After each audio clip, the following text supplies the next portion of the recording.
교독은 21번 시편 34편에 있는 교독 함께합니다.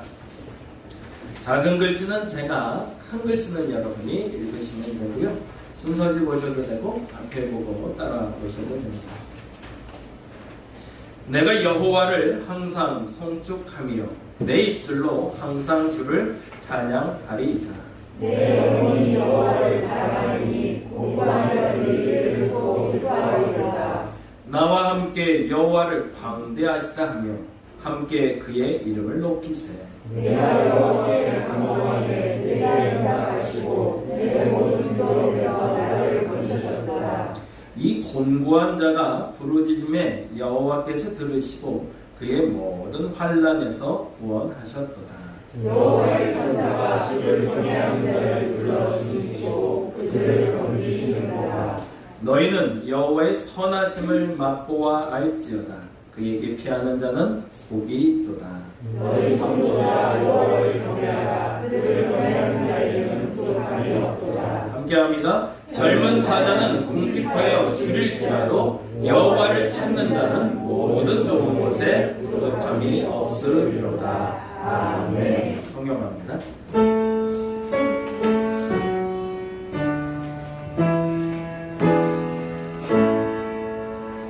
성부 성자와 성령 찬송과 영광 돌려 보내세. 태초로 지금까지 영원 무궁토록 성삼위께 영광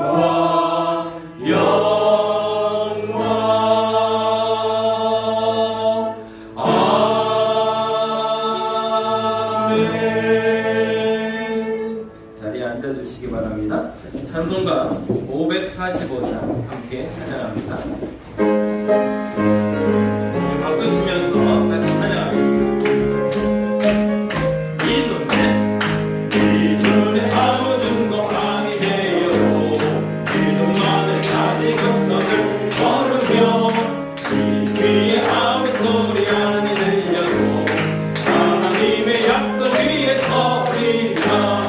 걸어가세 믿음 위에 서서 나가세 의심 버리고 걸어가세 믿음 위에 서서 눈과 귀에 아무 증거 없어도 눈에 보기에는 어떠하든지 이미 얻은 증거대로를 믿으며 이 맘에 의심 없이 살아갈 때에 우리 소원 주 안에서 이루리. 걸어가세 믿음 위에 서서 나가세 의심 버리고 걸어가세 믿음 위에 서서 눈과 귀에 아무 증거 없어도 신팀의 거룩함을 두고 맹세하. 주 하나님 아버지는 참겠구나. 그 귀한 모든 약속 믿는 자에게 능치 못할 무슨 일이 있을까. 걸어가세 믿음 위에 서서 나가세 의심 버리고 걸어가세 믿음 위에 서서 눈과 귀에 아무 증거 걸어가세 믿음 위에 서서 나가세 의심 버리고 걸어가세 믿음 위에 서서 눈과 귀에 아무 증거 없어도. 아멘. 이 시간 우리를 대표해서 안은경 원사님을 기도해 주시겠습니다.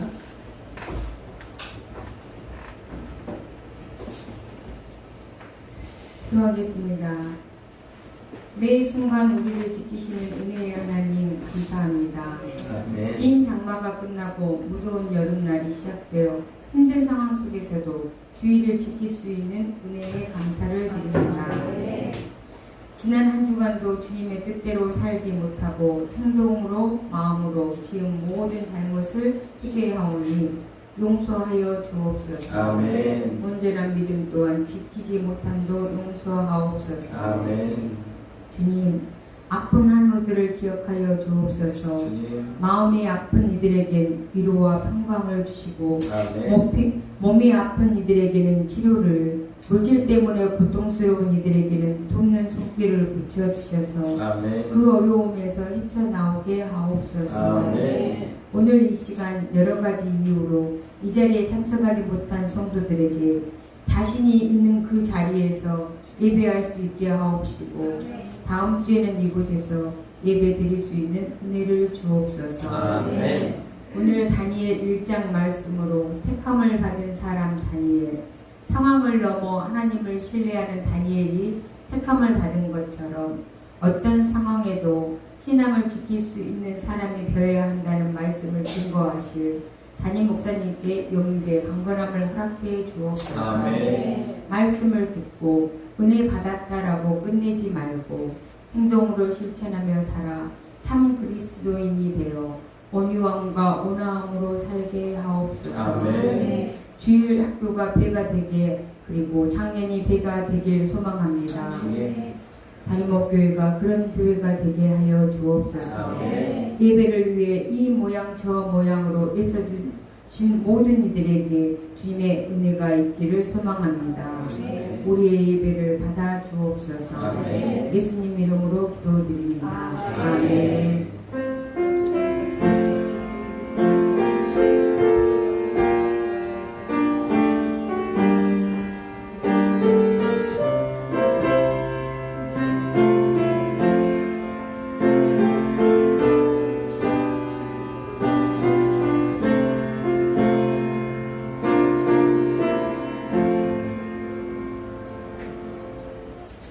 오늘 함께 볼 하나님의 말씀은 다니엘 1장 3절에서 7절 말씀이 됩니다. 다니엘 1장 3절에서 7절. 천천히 같이 찾으시고요. 내 성경책 가지고 같이 한번 읽어볼까요? 다니엘이 구약 성경에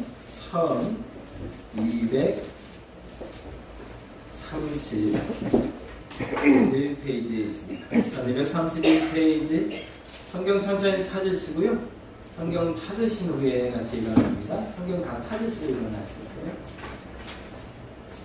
네, 다 같이 자리에서 일어나 우리 함께 오늘 우리에게 주신 하나님의 말씀 함께 읽습니다. 다니엘서 1장 3절에서 7절 같이 한 목소리로 읽겠습니다.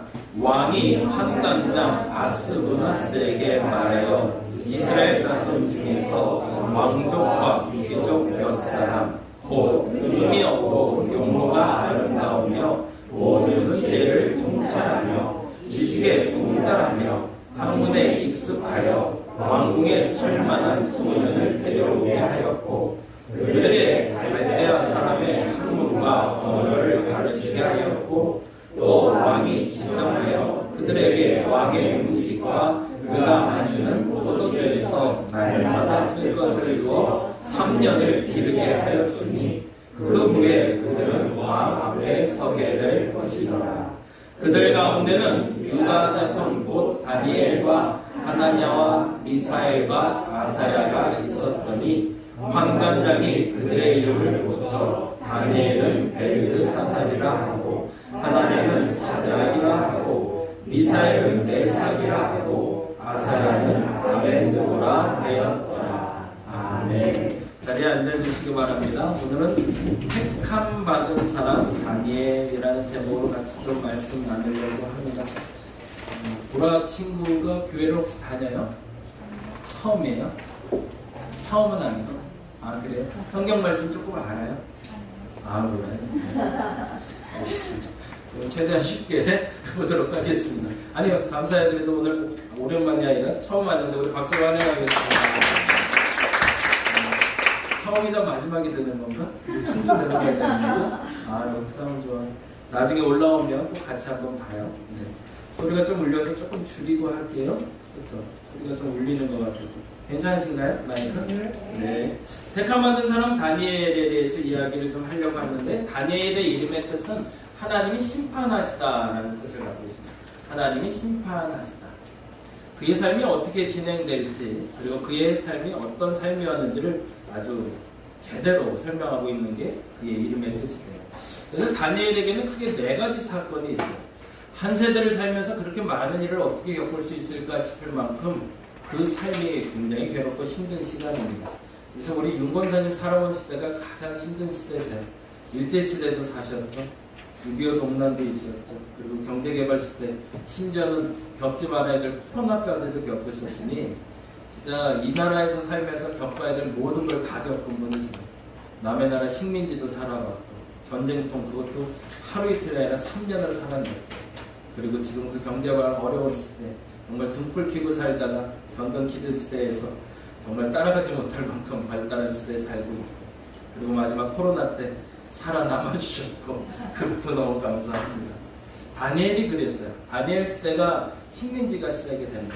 그리고 식민지가 시작될 때 왕족들, 귀족들 조금 머리도 좋고 난 아이들 중에 골라서 외국으로 데려가라. 그래서 포로로 잡혀간 사람의 이름이 넷이 있었는데 다니엘의 네 친구라고 그럽니다. 그래서 이 네 친구에게 사건 사고가 벌어지는데 첫 번째 사건은 이거부터 시작이 됩니다. 음식을 거절하는 것부터 시작인데요. 그림으로 보여주시죠. 그래서 혹시 몰라서 오늘 사실은 그 보라 친구를 생각해서 준비한 게 아니고요. 죄송해요. 올 줄 알고라고 하기는 좀 솔직히 거짓말이고 새로 오실 분이 한 분이 있었어요. 예약 손님이 있었어요. 근데 그분이 갑자기 못 온다고 그래서 근데 그분도 교회를 안 다니던 분이라 그분을 위해서 좀 설명하려면 좀 쉽게 설명을 준비해야 돼. 때마침 예비된 사람이 와서 너무 감사합니다. 어린아이들이에요. 10대 청소년들인데 잡혀갔죠. 그리고 밥을 주는데 첫날부터 진수성찬이 나오는 거예요. 산의 진미라고 그러죠. 왕이 먹는 음식이니 얼마나 정말 맛깔스럽게 잘 차렸겠어요. 이들을 잘 양육하기 위해서 좋은 음식으로 대접하려고 했던 거죠. 근데 다니엘의 세 친구들이 왜 이 음식을 거부했을까요? 이왕이면 잘 먹고 건강한 게 좋잖아요. 이유가 있었습니다. 당대에는 왕이나 제사장만 먹을 수 있는 음식이 있었습니다. 그게 뭘까요? 옛날에 제사를 모셔본 분들은 알아요. 제사 드리면요, 처음에 첫 번째 뜬 밥그릇, 숟갈, 그리고 첫 번째 음식, 그 음식은 누구한테 줄까요? 어른을 드려요. 그래서 어른이 제일 먼저 그 음식을 먹으면 나머지 사람들이 먹게 되겠거든요. 왕하고 제사장에겐 그 해에, 그날 드린 제물 중에, 우상에게 드린 제물 중에 가장 좋은 것을 떼서 왕의 성찬을 차리게 됩니다. 그런데 다니엘과 세 친구들이 알게 된 거죠. 이것이 우상에게 드려진 제사 음식인 거예요. 그러니 이들은 하나님을 믿는다라고 말하며 그들이 이 사실을 용납할 수가 없었던 거예요. 그래서 제물 중에 제사로 드려진 그 음식은 나는 먹지 않겠다고 결정을 한 거죠. 그러다 보니까 당시의 제물들은 고기, 산의 진미라고 부를 땐 고기들이잖아요, 사실은. 그러니 이들이 먹기는 비건 음식을 선택을 한 겁니다. 그래서 채소만을 먹기로 결정을 하게 돼요. 근데 안타깝지만 그것으로 말미암아 죽임을 당했다 이러고 나면 이제 서운해지는 거지만 하나님이 이들을 어렵게 여기시고 이들을 기쁘게 여기셔서 이들의 건강도 이들의 삶도 지켜주셨다는 게 첫 번째 사건에 대한 이야기가 됩니다. 그런데 두 번째 이런 일이 벌어지게 됩니다. 그림으로 보여주시죠. 불 속으로 들어가는 일이 벌어졌어요. 아주 무서운 일이 벌어졌어요. 아까 말한 대로 이거는 한 사람이 한 시대에 겪을 수 있는 일은 아니에요. 음식을 거부하고 나서 그 다음부터 왕에게 눈에 들게 됐습니다. 그리고서 왕궁에서 살기 시작했는데 그의 지혜와 그의 능력이 뛰어나 인정받기 시작했습니다. 근데 안타깝게도 누군가 내 가족 아닌 다른 사람이 인정받게 되면 그 사람을 더 돋보이게 해주고 키워주려는 세상은 없죠. 어떤 사람이 잘 됐으면 좋을까요? 내 새끼가 잘 됐으면 좋겠고 내 자식이 잘 되면 좋고 내 가족이 잘 되면 좋지 남의 가족, 심지어는 포로로 잡아온 애들이 승승장구하는 걸 어떻게 봐요? 눈꼴 쓰려서 못 보는 거죠. 그래서 이들이 시기와 질투가 발생하기 시작했습니다. 그래서 다니엘과 이 네 친구 중에 다니엘은 이미 이 세 친구보다 더 높은 자리로 이미 올라가 버렸어요. 그래서 이 본문에서는 사실은 다니엘의 세 친구만 권한을 강합니다. 성경을 읽어보시면 다니엘하고 네 친구라고 얘기해놓고 요 풀무불 사건 때 다니엘은 빠져있어요. 왜냐하면 건드릴 수 없는, 범접할 수 없는 위치까지 이미 다니엘은 올라가 있었습니다. 그리고 나머지 세 친구는 지방의 수령이라는 표현을 씁니다. 지방, 옛날 말은 사또, 지금 말로는 구청장 정도의 역할을 했던 것 같아요. 그러니 이 세 친구들 죽이기 위해서 계략을 꾸미고 우상에게 절하지 않는 세 명을 죽이기로 결정을 합니다. 근데 죽이는 방법이 풀무불, 소위 말해서 불을 크게 뜨겁게 달궈서 그 안에 화형식을 하려고 했어요. 그래서 심지어 이 화형식을 할 때 이 풀무불 가까이 이 친구들을 데려갔던 사람들이 그 불에 타 죽었다고 얘기를 해요. 그런데 그때 아주 재미난 일이 벌어져요. 이 친구들에게 지금이라도 우상을 섬기기로 결정을 한다면 너희를 살려주리라 라고 얘기해요. 그때 그 친구들이 이렇게 얘기합니다. 나는 하나님을 섬기는 하나님을 섬기는 사람이기 때문에 결단코 우상에게 절할 수 없다. 그리고 하나님이 나를 도우실 것이다. 근데 그 다음 말 아주 멋진 단어. 그렇지 아니한다 할지라도. 만일 내가 이 풀무불에서 죽는다 할지라도 하나님을 나는 버리지 않겠다고 약속을 합니다. 그때 기이한 일이 벌어져요. 지금처럼 다니엘의 세 친구가 들어갔는데 분명 3명이 들어갔는데 불 안에는 4명이 있는 거예요. 그 사람들이 너무 신기하게 여겨서 그러고 나서 나와보니 다시 3명. 그래서 성경에는 그렇게 얘기합니다. 성경의 기록은, 다니엘서의 기록은 다니엘서에선 천사라 기록하고 해석하는 이들은 신의 아들이었던 예수 그리스도라고 이야기를 합니다. 그래서 그분의 도우심으로 풀무불에서 살아 돌아온 3명의 사람들에 대해서 기록하고 있습니다. 그런데 이걸로 이들의 고난이 끝나지 않습니다. 3번째 고난이 있었어요. 3번째는 사자굴. 이 또한 아무나 겪을 수 있는 데는 아니었죠. 이번에는 재밌어요. 아까 말한 대로 음식에는 4명이 다 했죠. 풀무불에서는 누가 빠졌다고 그랬죠? 다니엘만 빠졌어요. 여기서는 세 친구만 빠져요. 그리고 다니엘만 고통을 겪게 됩니다. 이 그림을 아주 탁월하게 잘 그렸다고 사람들이 생각을 해요. 역시나 동일합니다. 사람들의 권력이 점점점 높아지기 시작했는데 아마도 이제 세 형제 그 4명의 친구들 중에 3명은 세상을 떠나게 된 것 같아요. 이때 당시에 다니엘의 나이가 많았거든요. 그리고 하나 남았는데 이 다니엘이 권력 서열 넘버 3까지 올라갑니다. 이거 엄청난 사람이죠. 이방 나라가 제국이 만들어지고 제국이 무너지고 제국이 만들어지고 제국이 무너지는 그 3번을 걸쳐서 총리를 해요. 나라가 계속 바뀌는 거예요. 되게 독특한 사람이에요. 근데 이 사람의 지략과 이 사람의 능력을 사람들이 무시할 수가 없는 거예요. 그래서 나라가 바뀌는데 그 나라가 바뀌는 가운데서도 수장을 만들 때 마지막 이 나이 되었을 때는 넘버 3까지. 근데 문제는 넘버 3 중에 점점점 실력이 더 좋아져서 넘버 1까지 올라가요. 왕 다음 직위까지 올라가게 되는 거예요. 그러니 이 둘이 보기에는 얼마나 또 시기 질투가 많았겠어요. 그래서 이 둘이 이제 다니엘을 죽일 계략을 세웁니다. 역시 동일하게 하나님을 섬긴다는 것을 알고 있었기 때문에 다니엘을 죽이기 위해서 30일의 기간을 정합니다. 그래서 이 30일 동안 어떤 신에게도 절하지 않고 왕에게만 경배하는 이만 살려주겠다고 칙서를 내리게 돼요. 왕의 칙령을 내립니다.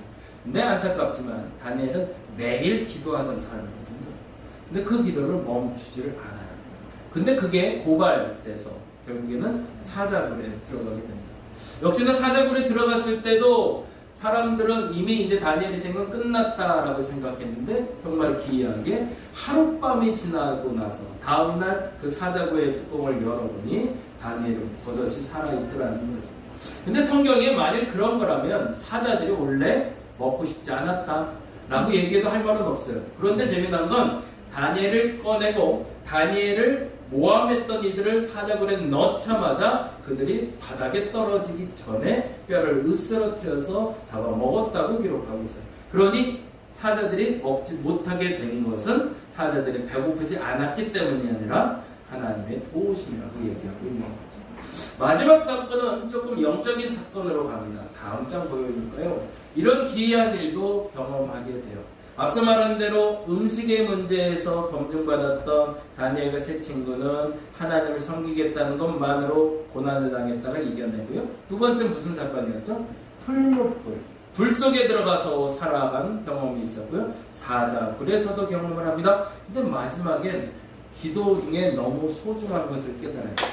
이스라엘이 포로로 잡혀 있었는데 70년이 지나면 다시 본국으로 돌아가게 될 것을 다니엘이 알게 됩니다. 그리고 기도를 시작해요. 이제 근데 이가 기도하는데 그 누구도 막을 수가 없어요. 심지어 왕까지도 인정을 했기 때문에 이의 기도에 대해서 그 어떤 사람도 터치하지 않습니다. 그러니 누가 터치하기 시작할 거냐. 이게 이제 교회에서만 말할 수 있는 얘기인데 사단이 이를 공격하기 시작합니다. 육적인 어떤 존재들 중에서도 다니엘을 공격할 수 없는 그 시대가 오자 결국엔 사단이 이를 공격하는데 그의 기도를 막아요. 그래서 21일간, 그래서 요즘 다니엘 21일 기도회가 많이 회자되는데 새 1회 동안 기도하는데 그 기도가 응답될 때까지, 근데 그 기도를 계속 끊임없이 사단이 막습니다. 그때 지금 요 그림 속에 있는 미카엘이라는 천사가 나타나 그의 기도를 듣고 그에게 응답되었더라라는 기록이 다니엘서 10장에 기록되고 있습니다. 여기까지 들었을 땐 굉장히 흥미진진하고 재미난 이야기 모음이에요. 근데 네 가지의 공통적인 주제가 있죠. 첫째 주제는 뭘까요? 그가 하나님을 믿는 사람이었다는 거죠. 근데 단지 하나님을 믿는 사람이 아니라 다음에 질문이 던져집니다. 뭐죠? 한번 따라해보죠. 같이 읽어보겠습니다. 시작. 왕인가 하나님인가? 선택하라가 그의 삶 속에 반복됐다는 얘기예요. 어렸을 때에는, 그리고 가진 게 없을 때는 음식 하나만으로도 시험이 돼요. 어제 우리 박 권사님 때까지 신나게 잘 먹고 왔는데 오늘도 잘 먹을 거예요. 기대하시고 다 잘 드시기 바랍니다. 예, 음식 앞에서 무너지는 사람들이 있어요. 사실은 태어나면서도 음식 별로 안 좋아하는 사람들도 물론 있을 수 있죠. 근데 정말 산의 준비를 쫙 차려놓고 이쪽에는 채소 갖다 놓고 둘 중에 뭐 먹을래? 라고 했을 때 둘 중에 하나 중에 채소만을 선택할 수 있는 사람은 쉽지는 않습니다. 근데 그때 그 기준은 왕인지 하나님인지 선택하라는 거예요. 불목불도 마찬가지입니다. 앞서 말씀드린 대로 안 죽을 수 있었어요. 어떻게 하면 내가 하나님을 안 섬긴다고 할 필요도 없어요. 내가 왕을 섬긴다고만 말만 하면 돼요. 근데 그거를 거부했던 거죠. 세 번째 사자굴에서도 역시 동일했습니다. 내가 왕에게만 절하겠다고만 말만 하면 돼요. 내가 하나님을 섬기지 않겠다고 말하는 게 아니에요. 하나님을 섬기지 않겠다가 아니라 하나님을 섬길 건데 내가 왕에게 절하겠다고만 말하면 된다는 거예요. 그런데 그건 안 했던 거죠. 그리고 마지막, 하나님이 이 세상을 통치하시는 그 마지막 시대가 도래하고 있을 때 내가 그걸로 기도를 열려고 할 때 사단이 막았을 때 하나님을 선택할 수 있는 거예요. 이렇게만 질문하면 그냥 예수 믿던 사람들, 신앙생활하는 사람 당연히 나 어떤 상황에서는 하나님 선택할 거야 라고 말할 수 있어요. 근데 이게 조금 달리 보면 이런 문제가 터져요. 왕을 선택하면 내게 주어지는 게 있었습니다. 세상에 가진 가장 좋은 것을 누릴 수 있는 기회가 주어져요. 이러면 또 얘기가 달라져요. 단지 왕을 선택하고 하나님을 선택하는 문제라면 신앙인이라면 당연히 하나님을 선택합니다. 근데요, 거꾸로 말하자면 왕의 것을 선택하면 세상에서 가장 좋은 걸 가질 수가 있어요. 산의 지명을 얻을 수 있어요. 그리고 왕에게만 절하면 더 최고의 높이로 올라갈 수 있어요. 더 최고의 권력을 가질 수가 있어요. 이때는 포기가 힘들어져요. 조금 더 쉽게 얘기하면 주일날 11시에 예배 드리러 와야 돼요. 근데 주일날 11시에 계약이 잡혔어요. 근데 그 계약에 사인 하나만 하면 돈 얘기 정말 싫은데 하자면 10억이 결정이 돼요. 11시에 약속했어요. 어떻게 하실래요? 뭐 돈 하나 가면 뭐 사인 하나만 하면 돼요. 빨리 가세요. 그냥 단지 우스갯소리로 할 수 있는 얘기예요. 요즘은 이 주일 예배에 대한 중요성이 많이 희석화됐어요. 근데 극단적으로 얘기하자면 우리는 세상에 줄 수 있는 기회도 잡고 하나님이 주시는 기회도 잡아야 지혜롭다고 말하는 시대에 살고 있어요. 그리고 그게 바보 같지 않게 사는 방법이라고 얘기를 해요. 그런데요, 죄송하지만 하나님은 성경에서 끊임없이 반복해서, 그리고 다니엘서에서 끊임없이 반복해서 얘기하는 건 우선순위가 있다는 겁니다. 네가 만일 왕을 선택하면 왕이 주는 것을 누릴 거야. 근데 네가 만일 하나님을 선택하면 어떻게 된다? 그러면 똑같은 단어로 하자면 하나님이 주시는 것을 누리게 된다는 거죠. 근데 무엇이 눈에 가려질까요? 왕이 주는 것에 눈이 가려지기 시작하는 거죠. 그래서 왕이 주는 것을 얻으면 세상 최고의 것을 누리는 줄 알고 이것을 잡았다가 뭘 놓치게 되는 거죠? 하나님을 놓치게 되는 거죠. 신앙생활 한다 할 때 가장 중요한 단어는 바로 우선순위에 있습니다. 여러분이 어떤 것을 선택했을 때 그 선택의 기준에 하나님이 우선순위가 되기를 간절히 바랍니다. 그것을 우리는 신앙생활이라고 부릅니다. 달리 말하자면 우리가 하나님을 선택했을 때 어떤 일이 벌어지냐면 세상에 가장 좋은 것을 잃어버리는 것이 아니라 하나님이 주시는 가장 좋은 것을 누리게 되는 겁니다. 이것이 믿음입니다. 내가 세상에 가장 좋은 것을 포기했기 때문에 이것은 다 무너져 내리고 이건 하나도 못 갖고 그래서 나는 하나님 섬기다 망했어라는 말을 하나님이 듣고 싶지 않기 때문이죠. 그런데 그 순간에 우리는 선택을 그렇게 하고 맙니다. 그리고 이 좋은 것을 택하여 이 좋은 것을 놓쳐버리게 되는 거죠. 다음 장 한번 볼까요? 왕인가 하나님인가? 오늘도 우리는 이 질문에 계속해서 도전받고 응답해야 됩니다. 근데 그때 만일 여러분이 하나님을 선택한다면 이런 일이 벌어질 겁니다. 같이 읽어볼까요? 하나님을 선택하며 세상에 가진 가장 좋은 것을 누릴 수 있는 사람, 그 사람이 저와 여러분 되시길 바랍니다. 한 가지만 조금 더 설명하고 가자면 다니엘서를 이제 읽어보실 거라 믿고 한번 읽어보시면 좋겠어요. 앞서 말씀드린 건 1장, 3장, 7장, 10장에 나온 단어예요. 근데 그 단어 전에 아주 재미난 게 나와요. 2장에 꿈 얘기가 나오고요. 그리고 4장에 꿈 얘기가 나와요. 그리고 그 꿈 얘기를 통해서 하나님이 움직이심을 보시게 되는데 뭐냐면 그 일을 겪기 전에 다니엘의 권력을 높여주세요. 이게 무슨 말을 하고 싶으냐면 이 얘기까지는 해야 될 것 같아요. 그러면 예수 믿는 사람들은 항상 하나님이 옳다 하면 말하고 살면 좋잖아요. 근데 세상이 그렇지가 않아요. 오늘도 우리 동민이가 아침에 일찍 와서 잠깐 얘기했는데 미운 사람이 있대요. 직장 상사인데 하루 그렇게 꼰대를 한대요. 정말 너무너무 꼴 보기 싫대요. 근데 자기가 봐도 잘못하는 게 보입니다. 그래서 저한테 얘기하더라고요. 그 사람에게 내가 대들어야 되는가? 더 정확히 말하면 그 사람이 잘못된 걸 말해줘야 될까요? 말해주지 말아야 될까요? 여러분 어떻게 생각하세요? 그 사람이 잘못하고 있어요. 반드시 잘못하는 게 보여요. 그럼 말해야 돼요? 말해야 돼요? 이게 어렵잖아요. 근데 말해야 될 때가 있고 말하지 말아야 될 때가 있어요. 다니엘은 어떻게 이렇게 당돌하게 하나님 믿는다고 말할 수 있었을까요? 그 중간 권력자보다 절대 권력자에게 사랑받고 있었기 때문에 그걸 하나님이 만들어냈어요.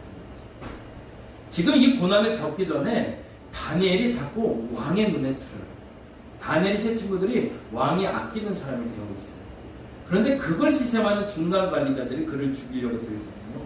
그러면 거꾸로 어떤 일이 벌어지냐면 그들을 죽이려고 드는 그들은 중간 관리자지만 누가 살리고 싶어 하는 거예요? 왕이 살리고 싶어. 그때는 여러분이 바른 말을 해도 돼요. 무슨 말이냐면 여러분이 신입사원이고 일반 사원인데 부장이나 차장이 되시는 분이 소위 나쁜 짓을 해요. 그리고 내가 그것을 좀 알려주고 싶은데 여러분이 그것을 알려줄 수 있을 때는 여러분이 사장이나 혹은 그 위에 사람에게 인정받는 사람이 되었을 때입니다. 그럴 수 있을 때 여러분은 그들이 보호해 줄 겁니다. 근데 안타깝게도 우리는요 그 준비를 안 하고 옳은 소리를 해요. 그래서 회사에서 잘리죠. 네. 준비되지 않았습니다. 근데 그러면 그 절대 권력자에게 신뢰를 받을 수 있게 만드는 게 누굴까가 중요한 거죠. 내가 잘해서? 아니요. 그 과정을 하나님이 미리 만들어 주시더라는 거예요. 왜? 이미 그런 고난을 올 것을 누가 알고 계셨기 때문에 하나님이 알고 계셨기 때문에. 그래서 내가 최선을 다해 산다는 것은 하나님의 예비하신 속에서 살아가는 겁니다. 그래서 하나님은 어떤 고난이 오기 전에 그 고난을 넘어설 힘을 먼저 예비해 주십니다. 그리고 내가 하나님을 신뢰하면 그 힘이 나를 지켜주도록 만들어 주실 겁니다. 그러니 염려할 거 없는 거죠. 근데 대신 우리는 그 과정 속에서 하나님의 예비하심에 들어가지 못하고 오히려 내 것을 계속 취하다가 결국엔 나를 도와줄 사람도 만들지 못하고 무너질 때가 많다는 거죠. 하나님은 여러분을 항상 예비하시는 분이십니다. 그리고 미리 준비해 놓으십니다. 그리고 고난을 예비하십니다. 그러니 여러분이 그 믿음을 가지고 오늘을 최선을 다해 살아가 하나님 주시는 가장 좋은 것, 그리고 바른 말을 할 때도 당당하게 여러분이 보호받을 수 있는 저와 여러분 되시기를 간절히 바랍니다. 기도하겠습니다.